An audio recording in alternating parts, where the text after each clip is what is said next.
Well, that actually leads me to an Good interesting segue. question. Yeah, that I do have a question for Joel. Mhm. So first off, hey brother, how you doing? I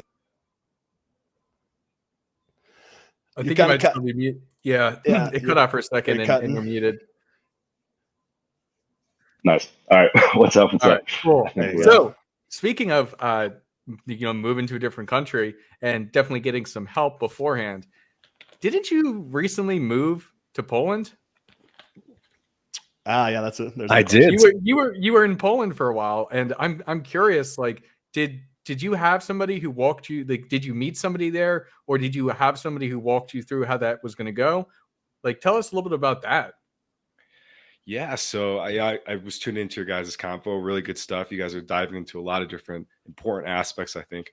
And in terms of Poland, anyway, yeah, I had never really traveled that much before. I was kind of always stuck in the same place for so long, and I think that kind of led to my itch to want to travel and go somewhere else. And there was absolutely, where I was living, no novelty factor because I've been there for 29 years.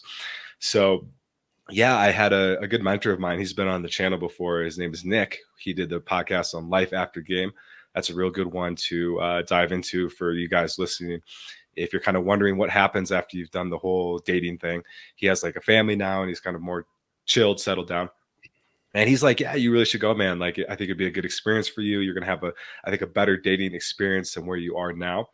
And I said, yeah, full sense. So I sold all my stuff within like 2 weeks, and it was a very spontaneous thing. And I just left, and he did connect me with a guy that he knew when he went to Poland. He was an older guy, and so he really helped me kind of, not a ton, but we went out a couple times. And what I found is that I think a lot of this comes to personality too, and like what your personality type is. And I have that kind of adventure spirit. It's really easy for me to talk to strangers. That's not like an issue for me. So I was able to meet people very quickly. Like the minute I got off the plane, I was just started to do my approaches, talk to people. And the first guy I met, actually, he was a barber. And I saw him in the park, and he was with like this like beautiful like Polish girl, and they're like making out. And I'm like, I know who this guy is. Like, I know what this guy's about. So I approached him, and I'm like, "What's up, dude? Yo, like, what's up? Like, what are you doing?" And he's like, "Yo," and he had that just like smirk on his face, and and we kind of became buddies there. And yeah, it was just kind of really off to the races at that point. Interesting. And how long were you there? I was there for like 2.5 months, I think. A little less than 3. Yeah. And then what made you come back? Was it I was gonna ask that. Yeah, I'm curious, like what made you come back? Joel has a good cautionary tale. So another thing for guys to avoid when you go abroad. What happened, Joel? Guys, too many women in Poland. No, I'm just kidding. Unfortunately, I wasn't mature enough with my money at that point, and I had a couple fun weekends, and I blew most of my savings in that short period, and just wasn't earning the income I thought, because I went to Poland with a job already with somebody, with a friend from a different country, and that job didn't pan out. So I ran out of funds and had to come back. And thankfully I met you two at the time. So we were able to kind of get off the ground and running immediately when I got home, which was very helpful.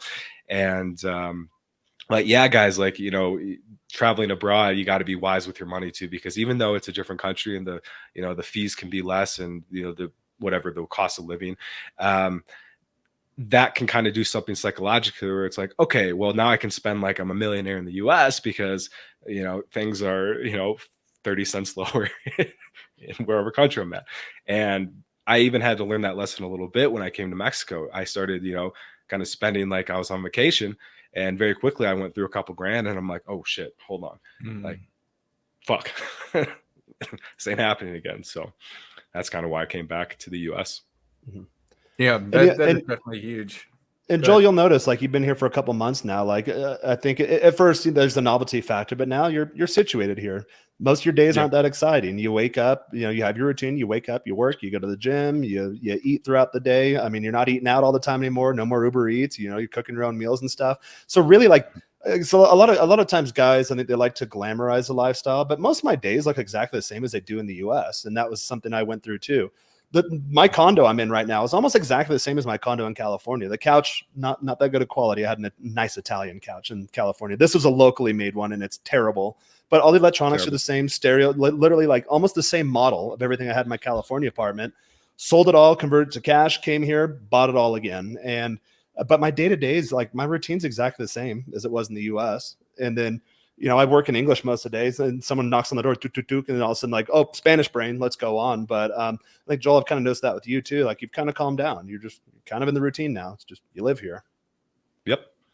Yeah, absolutely. And, you know, I think the real important thing too is like, yes, I think that's a great thing for everyone to realize, like, no matter where you move, they call it the geographical cure. So a lot of people move to like find that, like, okay, this is going to solve my relationship with my parents or something, like, you know, whatever it might be. Like, I broke up with a girl like 8 years ago. This is going to solve everything, right? It's not, it's a temporary Band-Aid for a permanent, no, it's a permanent, whatever it is, for a solution that needs to be fixed internally. But really, I think the point is, in terms of this podcast and like Passport Bros and stuff and dating, why I think traveling abroad is good for new guys is because it can speed up the process a bit. I think I had a lot more growth coming to these different countries than I would have had in the US. And that's just for me. Of course, there are men out there that do great and can have great growth in the US. For me, I wasn't one of those, and maybe it was the location I was at too. But so almost like I would say use that novelty as a tool, as a way to get like hit the roads hard, or however you like to date online or whatever. Like use that excitement to your advantage, because really the name of the game is experience. And the faster you can get that experience with women, the faster you're going to be able to get to those long-term goals you want. So even coming here, I'm like, you're right, the novelty's worn off, but what I've learned in this 3 months, and especially in those 2 months where I was just kind of that like wide-eyed puppy, like that's going to be what's going to that's like what's transformed my life basically.